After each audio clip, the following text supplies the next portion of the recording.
ভালো করে শুনুন না, মহিলাদের জন্য পীরের দরবারে যাওয়া হারাম, তবে হ্যাঁ মহিলারাও পীরের কাছে মুরিদ হবে। তাজকিয়া অর্জন করা ফরজ সকলের জন্য, নারী পুরুষ সবার জন্য, কথা ঠিক না? কিন্তু পুরুষদের তাজকিয়া হলে চলবে না, নারীদের তাজকিয়া দরকার। আর তাজকিয়া অর্জন শুধু পীর মুরিদের মাধ্যমে হয় তাও বলতেছি না, তাজকিয়া অর্জনের অনেকগুলো লাইন আছে, বলার সময় নাই। তবে যতগুলো লাইনের তাজকিয়া অর্জন হয় তার ভিতরে 1 নাম্বার লাইন হলো পীর মুরিদ। 1 নাম্বার লাইন কি? পীর মুরিদি। এজন্য পীরের কাছে শুধু পুরুষটা হলে চলবে না, নারীদের মুরিদ হওয়া লাগবে পীরের কাছে। কিন্তু মহিলারা কোনো পীরের দরবারে যাইতে পারবে না। মহিলারা পীরের কাছে মুরিদ হবে মাহারাম পুরুষের মাধ্যমে। মাহারাম পুরুষ যে পীর সাহেবকে বলবে আমার স্ত্রী, আমার মা, আমার বোন, আমার মেয়ে আপনার কাছে মুরিদ হইতে চায়। আর হক্কানি পীর মাসায়েখ যারা, তারা নিয়তের মাধ্যমে মুরিদ করবে এবং ওই মাহারাম পুরুষের মাধ্যমে সবক বাতলাই দিবে। আজকে থেকে তোমার মাকে, তোমার স্ত্রীকে, তোমার বোনকে, মেয়েকে এইভাবে চলতে বলবা, এই সবক এইভাবে নিয়মিত আদায় করতে বলবা। নিয়মিত সবক আদায় করতে করতে যখন দেখে যে কলম নরম হচ্ছে, হাত তুলে চোখে পানি চলে আসে, বুঝবে সবকের তাসির হয়েছে, তখন আবার মাহারাম পুরুষের মাধ্যমে সবক পরিবর্তন করে নেবে পেশাবের কাছ থেকে। কিন্তু কোনো মহিলা পীরের দরবারে যাইতে পারবে না। মহিলাদের জন্য পীরের দরবার যাওয়া হারাম। আর যে সমস্ত দরবারে মহিলারা যায় ওগুলো পীর না, ওগুলো লুচ্চা শয়তান, ওগুলো খাবে।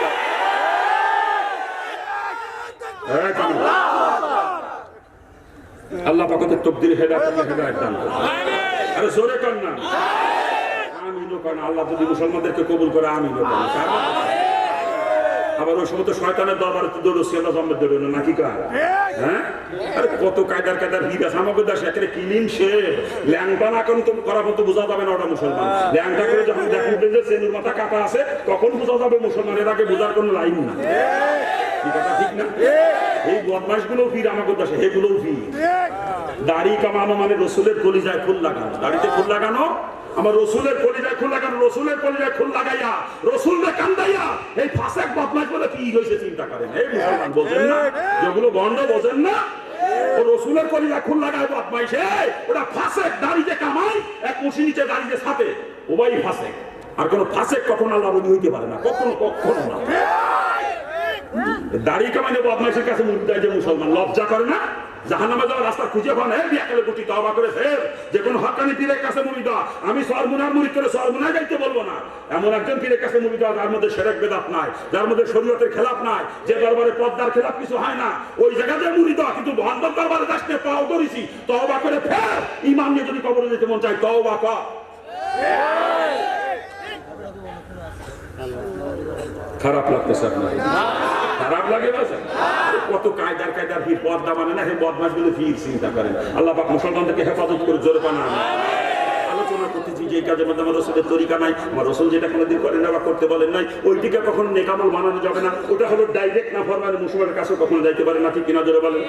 যদি কেউ মনে করে বিড়ি খাবো, এর মধ্যে রসুলের তরিকা আছে? এই বিড়ি খাওয়ার মধ্যে রসুলের তরিকা আছে? হ্যাঁ, আপনারা কিডা কটা বিড়ি এই কই যান, এই যান কই আপনারা, এই কই যান, এই কই যান? রাগ করে চলে যাচ্ছেন, রাগ করে চলে যাচ্ছেন? রাগ করে যাবেন না, কসম খোদা। বেশি কথা বলতেছি জাহান্নাম থেকে বাঁচানোর জন্য আপনাদেরকে। আমার ব্যক্তিগত কোনো স্বার্থ নাই, কথা ঠিক কিনা? আমি হিন্দুর বাচ্চা, আমি মানতে পারি ইসলাম, আপনারা কেন পারবেন না? এই যদি বেশি কথা বলতে, রাগ করে চলে যাবেন না। খারাপ লাগলে বলেন, আমি শেষ করে দিই, কিন্তু রাগ করে চলে যায় না। ওই যে উঠে চলে গেল কাজে, ও প্রসাব করতে গেছে। নিম্ন চাপ নাকি? নিম্ন চাপ। আবার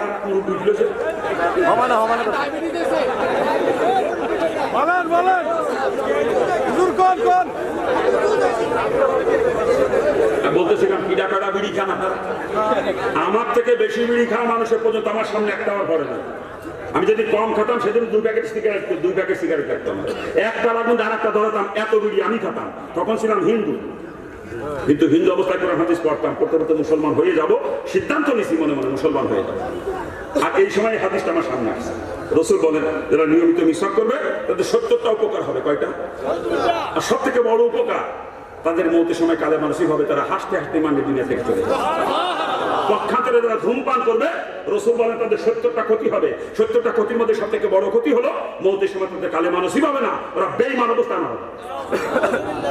নিজেই ব্যাখ্যার মধ্যে লাগছে, হাদিসের ব্যাখ্যার মধ্যে লাগছে, যারা নিয়মিত মিসওয়াক করবে তাদের ঈমান নসিব হওয়ার পিছনে কারণ হচ্ছে যারা নিয়মিত 5 ওয়াক্ত নামাজের আগে ওযু করার সময় মিসওয়াক করে ওযু করে, তাদের মুখে কখনো দুর্গন্ধ হয় না। আর যাদের মুখে বা শরীরে দুর্গন্ধ থাকে না, তাদের কাছে সবসময় রহমতের ফেরেশতা থাকে। আর রহমতের ফেরেশতা মৌতের সময় যদি কারো কাছে থাকে, শয়তান তাকে ধোঁকা দিয়ে বেঈমান বানানো দূরের কথা, শয়তান তার কাছেও আসতে পারে না, সে হাসতে হাসতে ইমান নিয়ে দুনিয়া থেকে চলে যায়। আর পক্ষান্তরে ধূমপান করে তাদের ইমান নসিব না হওয়ার পিছনে কারণ হচ্ছে ওদের মুখে এবং শরীরের দুর্গন্ধ থাকে। আর যার মুখে বা শরীরের দুর্গন্ধ তার কাছে কখন রহমতের ফেরেশতা আসে না। শয়তান যার কাছে রহমতের ফেরেশতা থাকে না মৌতের সময়, তাকে ইমান দিয়ে দুনিয়া থেকে শয়তান যাইতে দেবে না। শয়তান তাকে বেঈমান বানাবেই বানাবে। ওগুলো সব বেঈমান অবস্থায় মরবে। আর যেটা বেঈমান অবস্থায় মরবে ও কোনোদিনও জাহান্নাম থেকে নিস্তার পাবে না, কোনোদিনও না।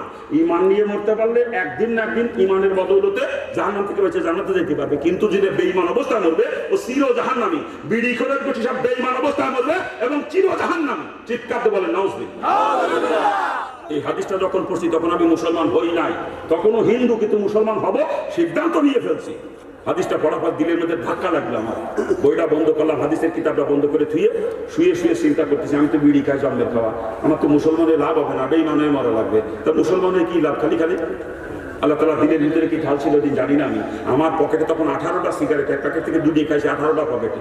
18টা সিগারেট পকেট থেকে বের করে প্যাকেট শুদ্ধ মুড়া দিয়ে ছিঁড়ে যার মধ্যে ফেলা দিয়ে হিন্দু অবস্থায় তওবা করছি, আর কোনোদিন বিড়ি সিগারেট হাতে নিয়ে।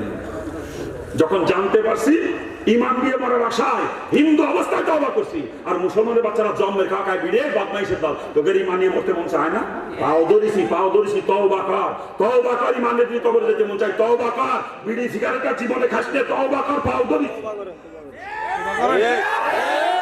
তওবা করে বিড়ি সিগারেট খা, বাদ দে পান খা, পানের সাথে জর্দা খা, তামাক খা, জায়েজ আছে খাওয়া, জায়েজ আছে। ফতোয়া কিতাবে মাসালা পরিষ্কার করে লাগছে, তামাকজাত দ্রব্য খাওয়া মুবাহ, অর্থাৎ গুনাহ হবে না, নেকিও হবে না। মুবাহ মানে কি? জায়েজ, কিন্তু গুনাহ হবে না, নেকিও হবে না, মুবাহ। বিড়ি খাওয়াও জায়েজ, প্যাকেট খাবি, ভর্তা বানায় ভাতের সাথে খাবি, সাবাই খাবি, শরবত বানায় খাবি, দুধের সাথে খাবি, যেভাবে পারবি খাবি, নিষেধ নাই। বিড়ি খা, জন্মের খাওয়া খাবি, কিন্তু আগুন দ্বারা ধুমো টানতে পারবে না, ধূমপান শরীয়তে হারাম। বিড়ি খাওয়া জায়েজ, ধূমপান হারাম। হিন্দুরা মরে গেলে মুখে আগুন দেয়, হিন্দুরা মরা পরে মুখে আগুন দেয় না? আর মুসলমানের বাচ্চা বদমাইশ বাঁচিয়ে থাকতি নিজের মুখে নিজে আগুন দেয়। ও বদমাইশ জাহান্নামে যাবে না, যাবে কিনা? ও যাবে না, যাবে কিনা? এই বিড়ির নাম আমি তো ইন্টারন্যাশনাল পায়খানা খাইতে। দুনিয়াতে এমন কোন খাবার নাই যা মানুষ পায়খানার মধ্যে বসে খাইতে পারে, আছে কারণ একমাত্র বিড়ি হইল ওই খাবার যা দরাই নামিয়ে গেলে ক্লিয়ারিয়া। পায়খানার মধ্যে বসে বিড়ি খায় বদমাইশের দলে। চিন্তা করি, এটা হলো জানোয়ারের স্বভাব, জানোয়ার দেখবেন, জানোয়ার গরু কি ঘাস খায়, পায়খানা আসবি ওর খাওয়া বন্ধ হয় না, পিছন দিয়ে ডাল দিতে হয়, পিছন দিয়ে ডালের সামনে দিয়ে টান, এটা জানোয়ারের স্বভাব, কথা ঠিক না? যেই বদমাশ গুলো পায়খানায় যে বসে পিছন দিয়ে ডালে আর সামনে দিয়ে টানে, ওগুলো জানোয়ার, ওগুলো মানুষ না। জানোয়ারের দল, লজ্জা করে না তো? ঘৃণা নাই বদমাইশ? তুই পায়খানা করিস আর বিড়ি খাস, ওতে গরম গরম পায়খানা ওইটা উঠে খাস, মজা লাগে। বদমাইশের দল। ঠিক আছে, খারাপ লাগতেছে আপনাদের? খারাপ লাগে বাজার? রাখার জায়গা পাইনি। পীর সাহেবের বড় খাদেম, মাজায় গামছা বাইন্ধে বিড়ি টানে কি টানা, আর খেসরি গোটে। আমি নিজে দেখছি ওই বিড়ি খেসরি নদী ভরিছে, ওই বিড়ি সাইডে খেসরি ঘুরতেছে। বাবার দরবারে তবা তুই বিয়েটা গামছা মাজায় বাইন্ধে, ফতুয়া পড়া, ফতুয়া জুব্বানা পাঞ্জাবি না, ফতুয়া পড়া। এই বন্ধু হাতা কাটা ওই পড়িয়ে টুপি, একটা কটকে টুপি মাথায় গামছা মাজায় বাইন্ধে বিড়ি টানে আর খেচুড়ি ঘটে বাবা খাবে। বিড়ি সাই খেচুড়ির মধ্যে পরে আমি নিজে দেখছি ওই দিয়ে ঘটে। আরে সেই সাই গুটা টানা যায় খান বাবার দরবারে, এই সাই গুটা খান বাবার দরবারে, যে বদমাইশের দল, লজ্জা করে না? হ্যাঁ, ওগুলো হলো পীরের খাদেম, বড় বড় খাদেম বিড়ি খায়, জমে খায়, ওগুলো পীরও বিড়ি খায়, মুরিদির গোষ্ঠীও বিড়ি খায়, ওগুলো শয়তান।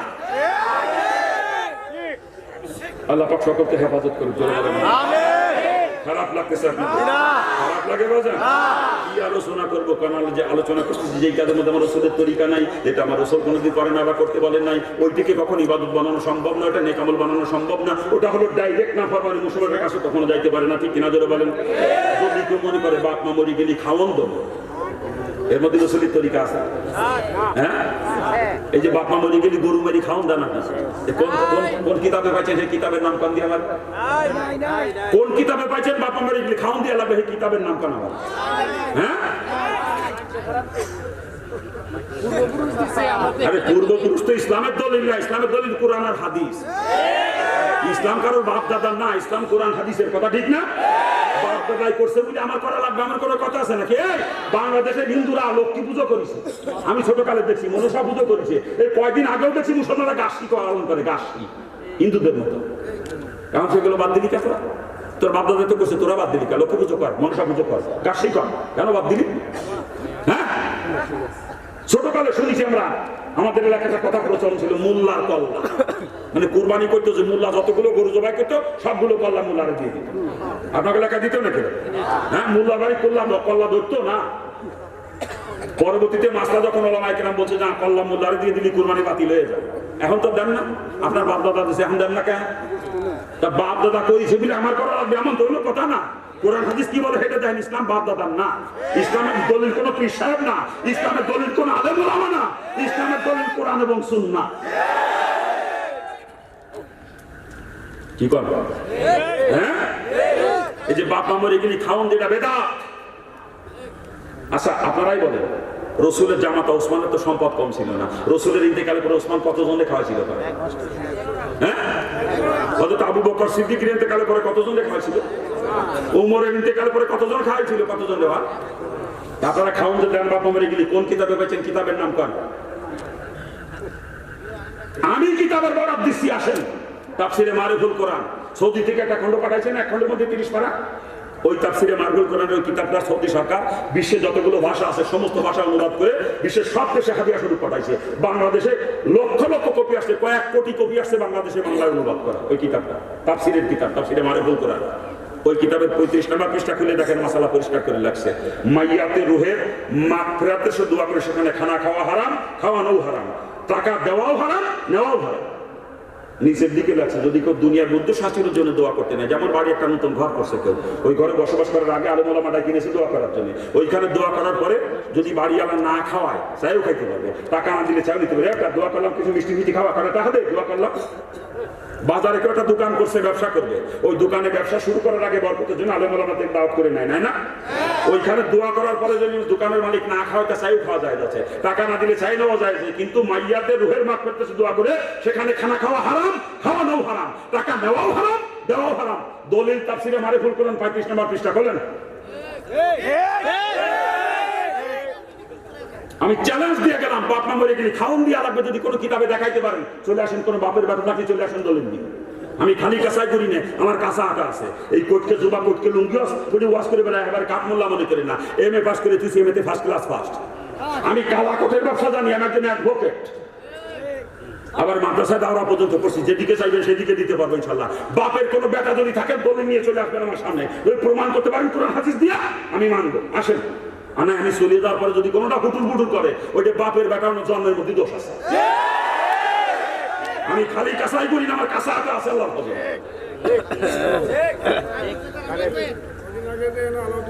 থামেন আপনি, আলাউদ্দিন জিহাদ ইসলামের দলিল না, থামেন না, শুনবো না। প্রশ্ন থাকলে কাগজে লিখে দেন, এভাবে কথা বলা বিয়াদবি। প্রশ্ন থাকলে কাগজে লিখে দেন, জবাব পাবেন। থামেন আপনি। কোন কিতাবের দলিল দিয়েছে? এই কিতাবের নাম কোন? সেই কিতাবের নাম কোন? কোন কিতাবের দলিল দিয়েছে? নাম কোন? হ্যাঁ, নিয়ে আসেন, নিয়ে আসেন, নিয়ে আসেন। হ্যাঁ, আসি আমি, নিয়ে আসেন, নিয়ে আসেন। আরে লেখে আমরা কি আলাউদ্দিন জিহাদি নিয়ে আসেন আমার সামনে?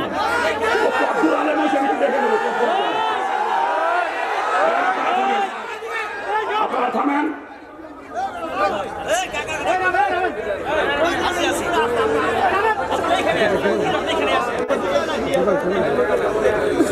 আসেন, রসুলের হাদিস শোনেন, রসুল কি বলছে? ইসলাম কারো বাপ দাদার না, ইসলাম কোরআন এবং হাদিস, কথা ঠিক কিনা? হাদিসে রসুল কি বলতে শোনেন? আপনার বাপ মা বা ওনার আত্মীয় স্বজন মারা গেলে তার রুহের মাগফিরাত সব জায়গায় দাঁড়িয়ে আর কাজ করে দাও, তাই বলছে রসুল। মসজিদ করে দাও, মাদ্রাসা করে দাও, যেখানে মানুষ পানির জন্য কষ্ট পায় পানির ব্যবস্থা করে দাও, রাস্তার কালভার্ট ভেঙে গেছে ওটা মেরামত করে দাও, মানুষের চলাচল সুবিধা হবে। অনেক লম্বা রাস্তা, ছায়ার কোনো ব্যবস্থা নাই, রোদ্রে মানুষের চলাচল করতে কষ্ট হয়, রসুল বলছে রাস্তার দুই পাশে গাছ লাগায় দাও। এইগুলো করতে বলছেন। একজন অসুস্থ রোগী চিকিৎসা করতে পারতেছে না অর্থের অভাবে, তার চিকিৎসার ব্যবস্থা করে দাও। একটা গরিবের ছেলে ঠিক মতো লেখাপড়া করতে পারতেছে না, তার লেখাপড়ার ব্যবস্থা করে দাও। এইগুলো করতে বলছে রাসূল মা বাপের রুহের মাগফিরাতের জন্য। খাওয়ান দিতে হবে এ কোনো কিতাব আমি পাই না পর্যন্ত। ওলামায়ে কেরাম আছে, আপনারা কোনো কিতাবে পাইছেন কেউ? যদি পান তাহলে সেই কিতাবের নাম পান।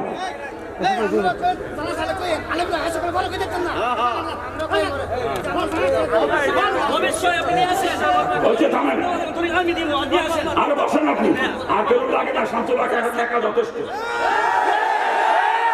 আর কেউ লাগে না, শামসুল্লাহকে একা যথেষ্ট। গুলো সাইজ করতে একা যথেষ্ট। থামেন আপনারা, থামেন আপনারা। শামসুল হক দুনিয়ার কাউকে পরোয়া করে চলতে শেখে নাই, মনে রাখেন। শামসুল হক তাকেই পরোয়া করে যার হাতে আমার জান। দুনিয়ার কাউকে ট্যাক্স দিয়ে চলে না শামসুল হক। এটা কর্মপের নেতা, ওরা নেতা পকেটে নিয়ে ঘুরিয়ে বেড়ায় 3 কুড়ি। আমি 3 কুড়ি নেতা পকেটে থাকে আমার 3 কুড়ি।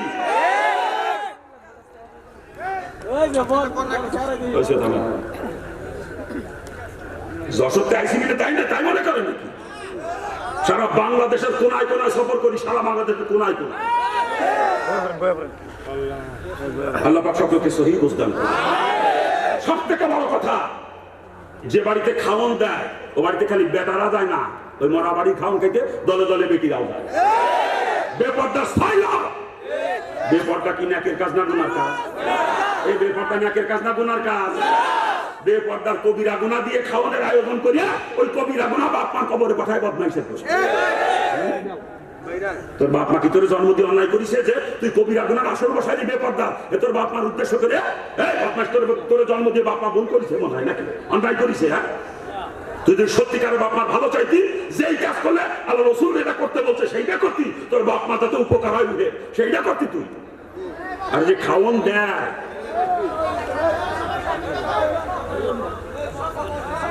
এই আপনারা বসেন, বসেন আপনারা।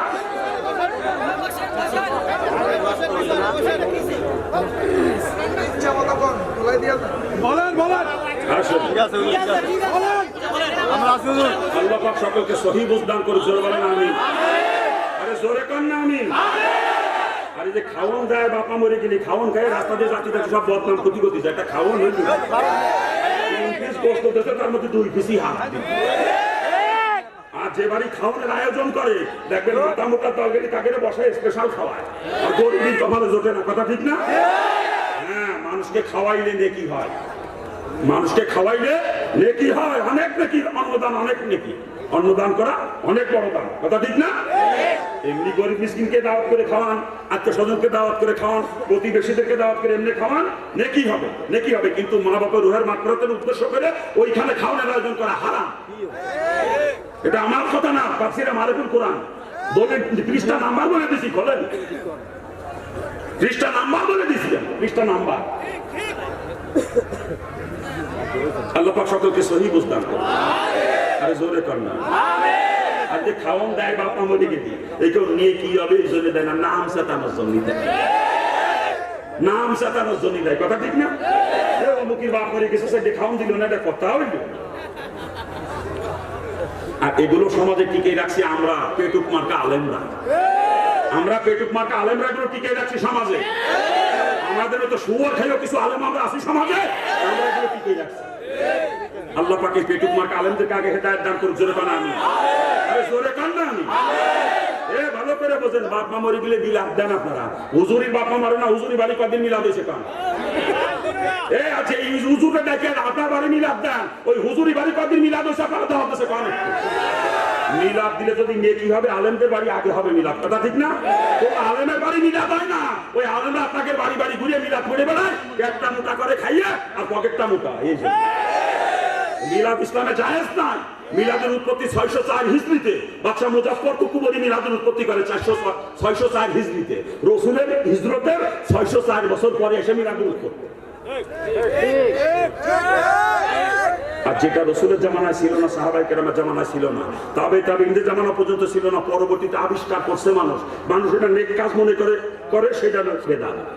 এই যে মাইকে কথা বলছি, এটা কিন্তু বেদাত না। প্লেনে ছবি ওটা বেদাত, কারণ এগুলো নেক কাজ মনে করি না আমরা। কিন্তু যেটা মিলাদ নেক কাজ মনে করে। কথা ঠিক না? পরবর্তীতে আবিষ্কার কিন্তু নেক কাজ মনে করে, ওইটার নাম হলো বেদাত। ওলামায়ে কেরাম আছে, জিজ্ঞেস করেন মাসালা। আর রাসূলের পরিষ্কার হাদিস, কুল্লু বিদআতিন দালালা ওয়া কুল্লু দালালাতিন ফিন-নার। প্রত্যেক বেদাতি গোমরাহি আর প্রত্যেক গোমরাহি জাহান্নাম। এই কথা ঠিক কি না? আল্লাহ পাক সকলকে সহিহ বুঝদান করুন। আমিন। জোরে কর না আমিন। আজ বর্তমান যে কি চলতেছে সমাজে, ইংলাপ পড়তি ইয়া নবী কয়ে 14 হাত খাড়া যায়, ভালো ভাই কি আছে না? আছে না? কিয়াম করা ফরজ নামাজের মধ্যে। কিয়াম করা ফরজ কোন জায়গা? নামাজের 13 ফরজের এক ফরজ দাঁড়ায় নামাজ পড়া কিয়াম করা। কিয়াম মানে দাঁড়ানো। 13 ফরজের এক ফরজ দাঁড়ায় নামাজ পড়া, কথা ঠিক না? যদি মাজুর না হয়, দাঁড়ায় নামাজ পড়ার সামর্থ্য যার নাই, সে বসে নামাজ পড়লে নামাজ হবে। কিন্তু যদি যার দাঁড়ায় পড়ার সামর্থ্য আছে, সে যদি বসে নামাজ পড়ে, তার নামাজ হবে। দাঁড়ায় নামাজ পড়া ফরজ, 13 ফরজের এক ফরজ। এই কিয়াম করা ফরজ নামাজের মধ্যে। ইসলামে কিয়াম আর কোনো জায়গা নাই, আর কোনো জায়গা কিয়াম নাই। যারা কিয়াম করে ওদের বিশ্বাস রাসূল হাজির হয়। রাসূল কি হাজির হয়? আল্লাহ পাক নিজে কোরআনে পাকে বলছে, আমার রাসূলের সামনে দুরূদ দুনিয়ার কোনায় কোনায় যে যেখানে দুরূদ পড়ুক, আমি ফেরেশতাদের নিয়োগ করে রাখছি, সাথে সাথে দুরূদ আমার রাসূলের রওজায় পৌঁছে যায়। রাসূল কোথাও হাজির হয় না।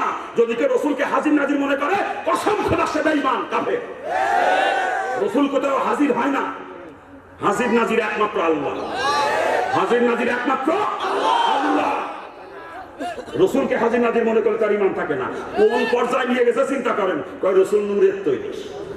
হ্যাঁ, রাসূল বলে নূরের তৈরি, ফেরেশতারা নূরের তৈরি, রাসূল নূরের তৈরি না। রাসূল মাটির তৈরি। আর নূরের তৈরি ফেরেশতার থেকে মাটির তৈরি মানুষের দাম কোটি কোটি গুণ বেশি। ওই নূরের তৈরি ফেরেশতাদেরকে দিয়ে আল্লাহ পাক মাটির তৈরি আদমকে সিজদা করাইছে। নূরের তৈরি ফেরেশতাদের থেকে মানুষের দাম, মাটির তৈরি মানুষের দাম কোটি কোটি গুণ বেশি। ওরা রাসূলের নূরের তৈরিকে মনে করে রাসূলের ইজ্জত বাড়ায় দিলাম, অথচ ফেরেশতাদের সমান নামায় ফেলাইছে রাসূল। রাসূল ফেরেশতাদের সমান না, রাসূল ফেরেশতাদের থেকে কোটি কোটি গুণ সম্মানী দাম। হ্যাঁ, রাসূলের রূহ মুবারক নূরের তৈরি, আর দেহ মুবারক মাটির তৈরি। এটা শুধু রাসূলের একার নয়, আমার আপনার প্রত্যেকের রূহ নূরের তৈরি, দেহ মাটির তৈরি। এই যে রূহের খোরাক নূর, আল্লাহ পাকের ইবাদত বন্দেগী। নূর দিয়ে যে জিনিস তৈরি তার খোরাকও নূর, আর মাটি দিয়ে যে জিনিস তৈরি তার খোরাকও মাটি। রাসূল মাটির তৈরি খাবার খান নাই? এই রাসূল মাটির তৈরি খাবার খান নাই?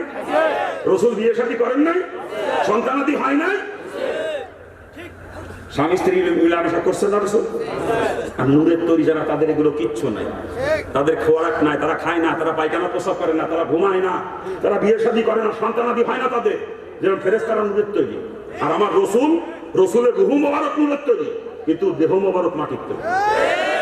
প্রত্যেকটা মানুষের রূহ নূরের তৈরি, দেহ মাটির তৈরি। যে রূহের খোরাক নূর, রূহের খোরাক নূর, আল্লাহ পাকের ইবাদত বন্দেগী। আর দেহ মাটির তৈরি, দেহের খোরাক মাটির উৎপাদিত ফসল। রাসূল মাটির উৎপাদিত ফসল খাইছেন, এটা তার দেহের খোরাক ছিল, তার দেহ মাটির তৈরি। আর রাসূলের রূহ নূরের তৈরি, এই রূহের খোরাক ছিল আল্লাহর ইবাদত বন্দেগী, আল্লাহ পাকের নূর। বুঝা তো দরকার, বুঝা তো দরকার। আল্লাহ পাক সকলকে সহিহ বুঝদান। আরে জোরে কর না।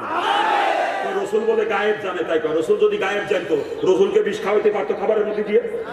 খাবারের মধ্যে বিষ দিয়ে খাওয়াইতে পারতো রাসূল যদি গায়েব জানতো? তা রাসূলকে বিষ খাওয়াইছে না খাবারের মধ্যে দিয়ে? অতএব রাসূল গায়েব জানতো না। যদি জানতো, ওই খাবার রাসূল খাইতো না। হ্যাঁ, রাসূল অতটুকু জানছে গায়েবের ব্যাপারে, আল্লাহ পাক যতটুকু তাকে জানাইছে। রাসূল নিজে গায়েব জানতেন না, আল্লাহ পাক যতটুকু জানাইতেন আগে থেকে, সেইটা রাসূল জানতেন। এই গায়েব জানে একমাত্র আল্লাহ। গায়েব জানে কে? একমাত্র আল্লাহ। রাসূল গায়েব জানতেন না, রাসূলকে যেটুকু আল্লাহ পাক আগে জানাইতেন সেইটুকু জানতেন, তার বেশি না। রাসূল যদি জানতেন, গায়েবই জানতেন, খাবারের ভিতরে বিষ দিয়েছে, রাসূল জানিয়ে দেখতেন আগে থেকে, খাবার খাইতেন না কেন? কি কথা ঠিক না? বুঝতে হবে এগুলো। আজকে 12ই রবিউল আউয়াল আসলে আমরা ঈদে মিলাদুন নবী পালন করি। ঈদ মানে কি? ঈদ মানে কি? ঈদ মানে খুশি, আনন্দ। ইসলাম শরীয়তে আল্লাহ পাক দুইটা ঈদ নির্ধারণ করে দিয়েছে ইসলামের জন্য, একটা ঈদুল আজহা, একটা ঈদুল ফিতর।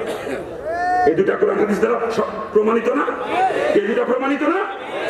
এই দুইটার বাইরে আর একটা নতুন ঈদ যারা ইসলামে যোগ করছে, ওরা ইসলামের সাথে নতুন সংযোজন করছে, অতএব ওগুলো সব কাফের।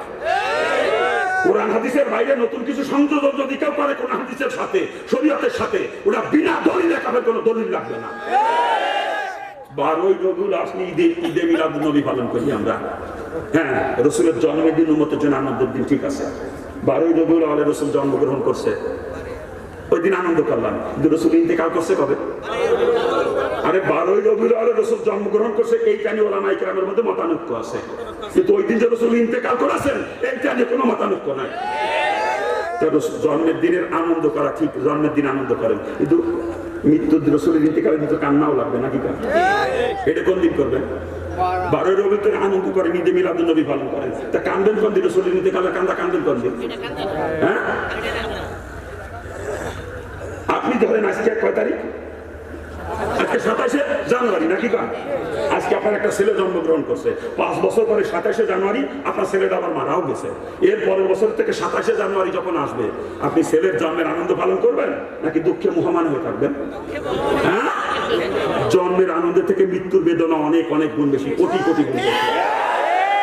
রসুল জন্মগ্রহণ করছে ধরেন 12ই রবিউল আওয়ালে, ওই দিন আনন্দ করবেন। রসুল তো ইন্তেকাল ওই দিন করছে, কানবেন কোন দিনে?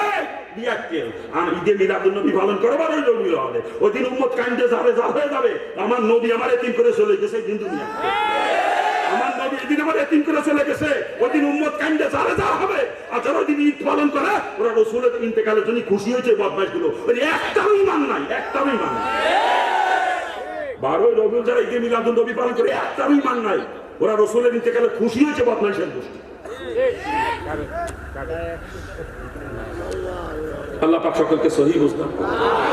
আরে জোরে কান না, খারাপ লাগতেছে আপনাদের? খারাপ লাগে বাজার? লাগলে কিছু করার নাই, জাহান্নাম থেকে বাঁচানোর জন্য বলতেছি। তওবা করে ফেরেন, এখনো সময় আছে। যদি ঈমান নিয়ে কবরের মন যাইতে মন চায়, তওবা করে ফেরেন, তওবা করে ফেরেন। ইসলামে গান বাজনা হারাম। রসুলের পরিষ্কার হাদিস, আল গিনাউ রুকিয়াতু জিনা, গান হলো জিনার মন্ত্র। যেখানে গান বাজনা হয় সেখানে জিনা হয়, কোনো সন্দেহ নাই। আর জিনা যদি না হবে, রসুলের হাদিস মিথ্যা হয়ে যাবে। কথা ঠিক কিনা? আজকে ইসলামের নামে গান বাজনা করে বদমাইশ, ইসলামের নামে গান বাজনা। অন্য হাদিসে রসুল পরিষ্কার করে বলছেন, কুল্লু গিনাউ হারামুন, সমস্ত গান হারাম। পরিষ্কার হাদিস। শুধুমাত্র জায়েজ আছে হামদার নাত, আল্লাহর শানে যে গান, রসুলের শানে যে গান, যেটা গজল, এইটা জায়েজ। এছাড়া অন্য কোনো গান মুসলমানের জন্য জায়েজ নাই। আর গজল যদি বাজনার সঙ্গে হয়, গজল শোনা মুসলমানের জন্য হারাম। গান বাজনাকে রসুল নিজে শয়তানের আওয়াজ বলেছেন, শয়তানের আওয়াজ। রসুল একদিন সাহাবায়ে কেরামদেরকে নিয়ে যাচ্ছেন রাস্তা দিয়ে, এক জায়গা থেকে গান বাজনার আওয়াজ আসতেছে। রসুল সাথে সাথে কানে আঙুল দিয়ে চিল্লে উঠছেন, এই শয়তানের আওয়াজ আসে, তোমরা কানে আঙুল দাও। এই কানে আঙুল দিয়ে সাহাবায়ে কেরাম রসুলের সাথে ওইখান থেকে অনেক দূরে চলে গেছে। যাওয়ার পরে রসুল নিজে কানের থেকে আঙ্গুল নামাই নাই, হযরত আলীকে বলতেছে, আলী কানের আঙ্গুল সরাই, ইশারা বলতে কানের আঙ্গুল সরাই, একটু সমুদ্রে এখন শয়তানের আওয়াজ আসে কিনা। আলী কানের আঙ্গুল সরাই, দেখে না আওয়াজ আসতেছে না, বললেন যে না হুজুর আসতেছে না। তখন রসুল কানের থেকে আঙ্গুল নামাইছেন। গান বাজনার আওয়াজকে রসুল নিজে শয়তানের আওয়াজ বলছে। যেখানে গান বাজনার রসুল বলছে সেখানে জিনা হয়। আল গিনাউ রুকিয়াতু জিনা, আল গিনাউ রুকিয়াতু জিনা। যেখানে গান বাজনা হয় সেখানে জিনা হয়, রসুলের হাদিস, আমার বাপের ঘরের কথা না। আল্লাহ পাক সকল মুসলমানকে সহি বুঝদান। আজকে দেশের আল্লাহর ওলিদের কবরগুলোকে গান বাজনার আড্ডা বানাইছে, বদমাইশের গোষ্ঠী। গান যার আড্ডা বানাইছে, মদের আড্ডা বানাইছে, জিনার আড্ডা বানাইছে আল্লাহর ওলিদের মাজারগুলো। আল্লাহর ওলিদের কবর উপরে মাজার কেন বানাইয়া পুজো করা শুরু করছে। সে জায়গায় নাচ গান করে, ডাকডোল ভিটে নাচ গান করে, তারপরে মদ খায়, গাঁজা খায়, বেটা বেটি জিনা করে, সেই আল্লাহর ওলিদের কবরকে কেন্দ্র করে। আল্লাহ পাক ওদেরকে হেদায়েত দান করুন। সব থেকে বড় কথা, কোনো মুসলমানের কবর উপর মাজার বানানো জায়েজ নাই, হারাম। হাজী সাহেবরা যারা আছেন, কত বছর ছিলেন মক্কায়? কত বছর ছিলেন মক্কায়? হ্যাঁ, 5 বছর। এই হাজী সাহেব কারা কারা আছেন? হাত তোলেন। হাজী সাহেবরা মক্কা মদিনা দুইটা কবরস্থান, একটা জান্নাতুল মুআল্লার, একটা জান্নাতুল বাকি। এই দুইটা কবরস্থানে লক্ষ লক্ষ সাহাবায়ে কিরামের কবর। হাজী সাহেব বলেন, কোন সাহাবী কবরে মাজার আছে? বলেন কি, কোন সাহাবী কবরে মাজার আছে? কোন সাহাবার কবরে মাজার নাই। আজকে যাকে কবরে মাজার বানায় পুজো করতেছি, এরা সাহাবায়ে কিরামের থেকে দামি নাকি? গান এই আব্দুল কাদের জিলানী, তার টাইটেল ছিল বড় পীর, অলিকুল শিরোমণি আব্দুল কাদের জিলানী। এই আব্দুল কাদের জিলানীকে তার মুরিদরা সাহেবদের একদিন জিজ্ঞেস করতেছে, হযরত সাহাবায়ে কিরামদের সাথে আপনাকে কিভাবে তুলনা করেন? আব্দুল কাদের জিলানী জবাব দিয়েছিলেন, সাহাবায়ে কেরাম যুদ্ধের ময়দানে ঘোড়ায় চড়ে দৌড়াইছে, ওই ঘোড়ার পায়ে লাথিতে ধুলা উঠছে বাতাসে, ওর এক কোনা ধুলার সমান দাম আমি আব্দুল কাদের জিলানী না। কারণ সাহাবী তো সাহাবী, আর ওলি তো ওলি, ওলিদের দাম আছে। আমি ওলিদেরকে খাটো করতেছি না, ওলিরা অবশ্যই দাম আছে ওলিদের। আল্লাহ পাক নিজে বলছে, আমার ওলিদেরকে মৃত বলো না, আমি তাদের রিজিকের ব্যবস্থা করি। কবর আমি অলিদেরকে খাটো করতেছি না, কিন্তু সাহাবী আর অলি এক করেন না। কিন্তু কোটি কোটি সুপারি গাছ একত্রিত করলে একটা তাল গাছ হবে না। ঠিক তবে কোটি কোটি সাহাবাই কেরামকে যদি অলিদেরকে একত্রিত করা হয়, একজন সাহাবী হবে। এই কথা ঠিক না? বুঝতে হবে কোন সাহাবীর কবরে মাজার নাই। আর আজকে একজন মানুষ মারা গেলে তার কবর উপরে মাজার বানাইয়া পুজো করা শুরু করে বদমাইশ। কিন্তু ব্যবসা, এই মাজারপন্থীদের ব্যবসা। একজন মৃত মুসলমানকে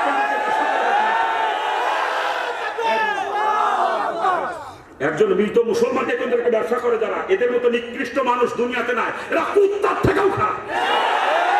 একজন মৃত মুসলমানকে কেন্দ্র করে ব্যবসা করে বদমাইশের গোষ্ঠী।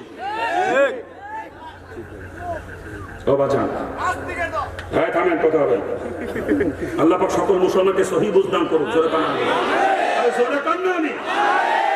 খারাপ লাগতেছে আপনাদের? আজকে মাজারের কাছে বেটারাও যায়, বেটিরাও যায়, যায় না? হযরত আয়েশা সিদ্দিকা বলতেছে, শোনেন, আয়েশা সিদ্দিকা বলেন, আমার স্বামীর ইন্তেকালের পরে আমি প্রায় মাঝে মাঝে রওজার কাছে যাইতাম, রাসূলের কবর জিয়ারত করতাম। এরপর যখন আব্বাজান ইন্তেকাল করলেন, তাকেও যখন আমার স্বামীর পাশে দাফন করা হলো, তখনও মাঝে মাঝে যাইতাম রওজার পাশে। আব্বাজান এবং স্বামী দুজনের কবর জিয়ারত করতাম। কিন্তু যেদিন সেখানে ওমর ফারুককে দাফন করা হয়েছে, এরপর আমি আর রওজার পাশে যাই নাই, কারণ এখন সেখানে পরপুরুষের কবর হয়েছে। এখন যদি সেখানে যাই, পর্দার খেলাপ হবে, কবিরা গুনাহ হবে, জিনার গুনাহ হবে। কে বলতেছেন? কে বলতেছেন? আয়েশা সিদ্দিকা, রাসূলের স্ত্রী, আবু বকর সিদ্দিকের বেটি। উম্মতের মধ্যে সবথেকে বড় মুহাদ্দিস ছিলেন আয়েশা সিদ্দিকা রাদিয়াল্লাহু আনহা। উম্মতের মধ্যে সবথেকে বড় মুহাদ্দিস নিজে বলতেছেন যে পরপুরুষের কবরের কাছে গেলে পর্দার খেলাপ হয়, জিনার গুনাহ হয়, কবিরা গুনাহ হয়। আর আমাদের বউ বেটিকে নিয়ে চলে যা মাজার জিয়ারত করতে, আমরা কি কায়দা রে? এই মাজারে যে বুজুর্গ শুয়ে রয়েছে, যত বড় বুজুর্গই হোক, হযরত ওমর ফারুকের থেকে বড় বুজুর্গ না। কথা ঠিক না? আর তোমার স্ত্রী যত ভালো মহিলাই হোক না কেন, আয়েশা সিদ্দিকার থেকে ভালো মহিলা না। ওই ওমর ফারুকের কবরের কাছে গেলে আয়েশা সিদ্দিকার ফরজ তালুকায় কবিরা গুনাহ হয়। আর তুমি তোমার বউ নিয়ে চলে যাও শাহজালাল জিয়ারতে, খান জাহান আলী জিয়ারতে। শাহজালাল আর ওলি, খান জাহান আলী আল্লাহর ওলি, কোনো সন্দেহ নাই। তুই তোর বউরে নিয়ে পরপুরুষের কবরের পাশে দাঁড় করালি, তোর স্ত্রীর আমলনামায় কবিরা গুনাহ হইল, জিনা গুনাহ হইল। আমার কথা না, আয়েশা সিদ্দিকার কথা। আল্লাহ পাক সকল মুসলমানকে সহি বুঝদান। মাজারে শেষ দাও মারে মুসলমানের বদমাইশ, মাজারে শেষ দাও, শেষ দাও আরে মাজারে। আমি হিন্দুর বাচ্চা, হিন্দু অবস্থায় সেজদা করা আমার অভ্যাস ছিল, সেজদা করা আমার অভ্যাস ছিল। আমি মন্দিরে যে সেজদা করতাম, আমি মুরব্বীদের পায়ে কপাল ঠাকায় সেজদা করতাম, আমি দুর্গার পায়ে সেজদা করছি, কালীর পায়ে সেজদা করছি, আমি সরস্বতী পায়ে সেজদা করছি, লক্ষ্মীর পায়ে সেজদা করছি, আমি বট গাছের গোড়ায় সেজদা করছি, আমি তুলসী গাছের গোড়ায় সেজদা করছি। এটা আমার অভ্যাস ছিল হিন্দু অবস্থায়। হিন্দুরা করে, করে না? ওরা বলে প্রণাম করা, আমরা বলি সেজদা, একই জিনিস। কি কথা ঠিক না? আমি হিন্দু অবস্থায় করছি, আমার সে অভ্যাস আগের থেকে। আমি হিন্দু অবস্থায় মুরব্বীদের পায়ে সেজদা করতাম। পীর মানে তো মুরব্বী নাকি? কারণ আর মুসলমান হয়ে ওই মুরব্বীদের পায়ে সেজদা করতাম, ওই বসত পীরের পায়ে সেজদা করে বসতে পারে। যদি এই ভুল আমি করি, আপনারা মুসলমান আমাকে সতর্ক করবে, না বেটা তুমি যতদিন হিন্দু ছিলে ততদিন এইগুলো করছো, এখন তুমি মুসলমান, এখন তোমার কপাল একমাত্র আল্লাহ পাকের কুদরতি কদম ছাড়া আর কোথাও মতো হবে না। আমি ভুল করলে আপনারা সংশোধন করবেন, ঠিক না? আমি মন্দিরে মন্দিরে সেজদা করছি, যাই ওই অভ্যাসবশত মুসলমান হয়ে মাজারে যে সেজদা করে বসতে পারে অভ্যাসবশত। তখন আপনারা আমাকে সতর্ক করে দেয়, বেটা যখন হিন্দু ছিল তখন মন্দিরে সেজদা করছো, মুসলমান হয়ে আল্লাহ পাকের কুদরতি কদম ছাড়ার কথা সেজদা করা যায় না। কথা ঠিক না? আমি ভুল করলে আপনারা সতর্ক করবেন, ঠিক না? আপনারা মুসলমানের বাচ্চারা যে মাজারে সেজদা মারেন, পীরের পায়ে সেজদা মারেন, জুতো দিয়ে ভিডিও রাখতে আপনাকে মুসলমান। আমার মনে আপনার জন্ম কোনো হিন্দুর মাধ্যমে হতে পারে, মুসলমানের রক্ত যার শরীরে, সে কখনো আল্লাহ পাকের কুদরতি কদম ছাড়া আর কোথাও সেজদা দিতে পারে না। তাজিমি সেজদা করি, তাজিমি সেজদা। এই তাজিমি সেজদা জায়েজ হলো ফেরেশতাদের জন্য, কোন মানুষের জন্য তাজিমি সেজদা জায়েজ নাই। আল্লাহ পাক ফেরেশতাদেরকে হুকুম করেছিল আদমের পায়ে সেজদা করার জন্য, ওইটা হলো তাজিমি সেজদা। আদমকে তাজিম করার জন্য সেজদা করতে বলছিল ফেরেশতাদেরকে। ফেরেশতাদের জন্য তাজিমি সেজদা জায়েজ, কোন মানুষের জন্য তাজিমি সেজদা জায়েজ নাই। তুই যদি ফেরেশতা হও, চলি আয়, আমি আদম, আমার পায়ে সেজদা কর। যদি ফেরেশতা হও, আমার পায়ে সেজদা কর। তুই যদি ফেরেশতা হও, তোর জন্য জায়েজ। আর যদি মানুষ হও, মানুষ হয়ে মানুষ ভাই সেজদা করা হারাম। সাথে সাথে সে কাফের হয়ে যায়, সাথে সাথে। আল্লাহ পাক সকলকে সহি বুঝতেন। খারাপ লাগতেছে আপনার? মুসলমানের বাচ্চা পীরের পায়ে সেজদা মারে। হ্যাঁ, পীর বাবারে খোদা বানাইছে তো বেঁচে থাকতে যা তা খোদা পায়ে সেজদা দেয়। আর পীর বাবা মরে গেলি তার কবর দেয়, ওকে খোদা তো মরে, আমাদের আল্লাহ কিন্তু মরে না, আল্লাহ চিরঞ্জীব, কথা ঠিক না?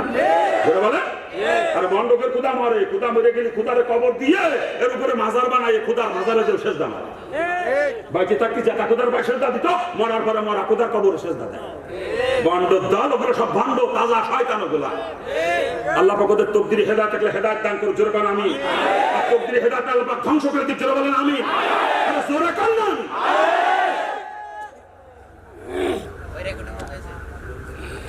বাবা যা রাত তো বেশি হয়ে যাচ্ছে, বলেন বলেন মুসলমানের সারা গায়ে আমি কয় জায়গা মালুম লাগাবো, কারণ ডাক্তার তো আমি একা, আর সব তো বক্তা নাকি কান, আর সব তো বক্তা, আমি হলাম একা ডাক্তার। বক্তারা করে বয়ান, আমি করি চিকিৎসা। বক্তারা করে ওয়াজ, আমি করি ওয়াজ। মুসলমানের ঘা যেখানে সেখানে মলম লাগানোর চেষ্টা করি, যাতে ঘা ভালো হয়, মুসলমান জাহান্নাম থেকে বেঁচে জান্নাতে যেতে পারে। অন্য কোনো টার্গেট নিয়ে একটা কথাও বলি না, কারো বিরোধিতা করার জন্য বলি না, মুসলমান দেখে আলোচনা করি কোরআন হাদিস অনুযায়ী। আমি হিন্দুর বাচ্চা, আপনাদের মতো মুসলমান আমি না। ইসলাম তো প্রত্যেক সূত্রে পাইছেন, ইসলামের দরদ নাই আপনাদের বুঝি। বাপে যদি জমি কিনে থুয়ে যায়, ও জমি বেঁচে খাতে ছেলের একটু কষ্ট লাগে। নিজে যদি কষ্ট করে 2 শতক কেনে, ওই 2 শতক বেচতে গেলে কলজে খাটিয়ে যায়। ইসলাম তো পৈতৃক সূত্রে পাইছেন। আমার মতো ইসলামের জন্য বাপ ছাড়া রাখতো, মা ছাড়া রাখতো, বাপের কোটি কোটি টাকার সম্পদ ফেলে চলে আসতেই তো, তাহলে বলতেন যে ইসলাম কারে কর। পৈতৃক সূত্রে পাইছেন যদি ইসলামের কদর বোঝেন না। একজন এসে ডাক দিল, বড় তার পিছন পিছন চলে গেলেন মাজারে সেজদা মারতে। বদমাইশ মুসলমানের কিছু না কইয়া আল্লাহ পাক মুসলমানদেরকে আগে হেদায়েত দান করুন, জোরে কান আমিন। আরে জোরে কান আমিন। বোঝেন ইসলাম কারে কয়, বোঝেন ইসলাম কারে কয়, বোঝেন না। আল্লাহ পাক সকলকে বোঝার তৌফিক দান করুন, জোরে কান না। খারাপ লাগতেছে আপনাদের? খারাপ লাগে বাজান? বাজে কত দেখেন, রাত বেশি হয়ে যাচ্ছে। আরেকটু বলেন,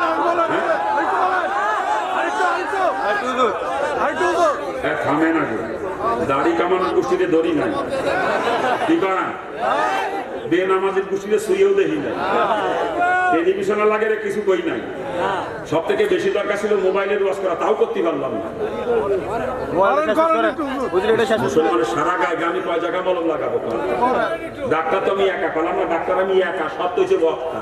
স্টেজে উঠিয়ে সুরসার দিয়ে কিডা মিলা ধুয়ে পড়ে, কিডা খাড়ায় করে, কিডা বইয়ে পড়ে, এই হলো বক্তাগির ওয়াজ।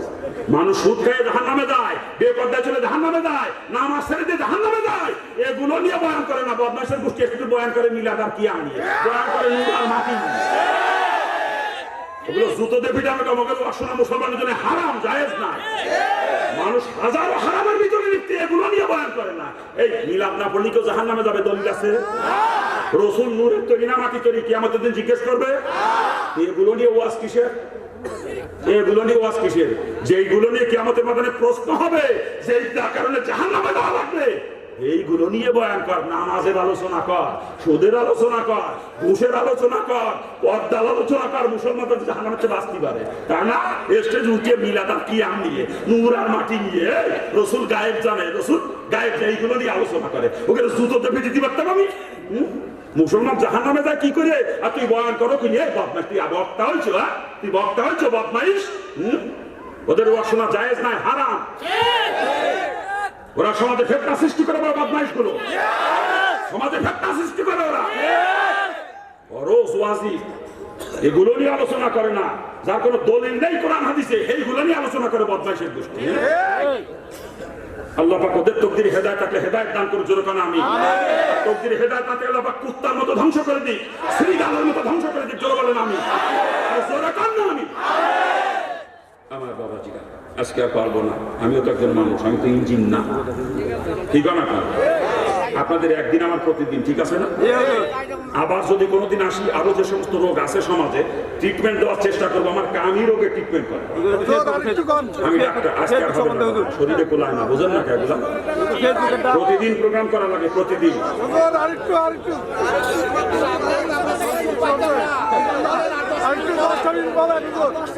আবার জীবনী, জীবনীতে কি হবে? জীবনী তো আবার বলে জীবনী করে, আর তো ইউটিউবে আছে, শুনিয়ে নাম দিয়ে ইউটিউব।